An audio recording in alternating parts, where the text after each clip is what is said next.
या अवकाळी पावसाचा मराठवाड्याला सुद्धा मोठा फटका बसलेला आहे। हातातोंडाशी आलेलं पीक आडवं झालंय। मराठवाड्यातील शेतकरी दुहेरी संकटात सापडलेले आहेत असं दिसतंय आणि या सगळ्या संदर्भातला मराठवाड्यातला एक खास रिपोर्ट बघूयात।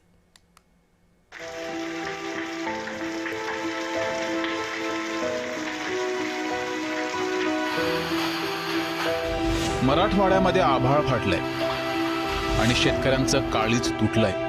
हाताच्या फोडासारखं जपलेलं पीक अवकाळी आणि गारपिटीच्या संकटानं जमीनदोस्त झालंय। पिकं भुईसपाट झाली आहेत। हातातोंडाशी आलेला घास गेलाय। अवकाळी पावसानं शेतकऱ्यांचं सारच हिरावलंय। निकष नियम अटी सगळे शेतकऱ्याच्याच भोवती। युद्ध झालं तरी शेतकरीची। आता तुम्ही सांगा कसं जगायचं आम्ही। आता हे पीक आलेलं तुम्ही सांगा बरं कसं आहे। आता तुम्हाला दिसतंय हे डाळिंब बघा। आता आमचे डाळिंबाचं पीक आहे। हे डाळिंब सगळे डाळिंब खाली गारपिटीमुळे सगळे डाळिंबाचं पीक सगळं खाली आलेलं आहे। मराठवाड्यातील छत्रपती संभाजीनगर, बीड, जालना, धाराशिव, नांदेड, लातूर या जिल्ह्यांमध्ये 3 दिवसांपासून वेगवेगळ्या भागात अवकाळी पावसानं आणि गारपिटीनं थैमान घातलंय। हरभरा, सोयाबीन, कांदा, ज्वारी तसंच मोसंबी, डाळिंब आणि आंबा बागांना फटका बसलाय। टरबूज, खरबूज या पिकांना सुद्धा फटका बसलाय।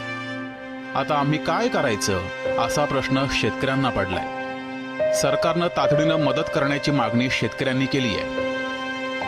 माझं शेत पूर्ण झोपलेलं आहे। गहू शून्य होणारे, समोर सडून जाणारे। आमची डाळिंबी पूर्ण संपलेली। द्राक्षाची बाग बी पूर्ण लॉस झालेला आहे। जवळजवळ जे आम्ही एका द्राक्षाच्या बागेला जवळजवळ 5-6 लाखापर्यंत आतापर्यंत उधारीत आलेलं पीक आहे। आणि जे व्यापारी सर्वात पहिले दुकानदारात पैसे द्यायचे कसे याची जास्त मोठी चिंता आहे। सरकारने याच्यावरती काहीतरी आमचा ठोस निर्णय घ्यायला पाहिजे। काल जे रात्रीची गारपीट झालेली आहे तर ही गारपीट शेतकऱ्याच्या डायरेक्ट स्वप्नावरतीच झालेली आहे। त्याच्या खिशावरती पडलेला हा आर्थिक बोजा आहे। आणि मायबाप सरकारकडे आपले मुख्यमंत्री, उपमुख्यमंत्री यांच्याकडे माझी एकच मागणी आहे। त्यांनी त्यांचे शासकीय प्रतिनिधी, शासकीय अधिकारी क्लास 1, क्लास 2 लेवलचे आतापर्यंत ग्राउंड लेवलला पाठवून पंचनामे त्वरित करून घेणे।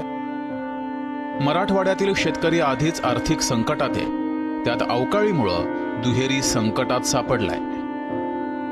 अवकाळी पाऊस आणि वादळी वार यामुळे शेतकऱ्यांचे संपूर्ण पिके जे आहेत ते जमीनदोस्त झाली। त्यामुळे आता सरकारने तात्काळ शेतकऱ्याच्या बांधावरती येऊन शेतकऱ्याचे पंचनामे करून शेतकऱ्याला आर्थिक मदत जाहीर करावी अशीच मागणी शेतकरी करत आहेत। कॅमेरा पर्सन संतोष शिरसाटसह विजय चिडे, जय महाराष्ट्र।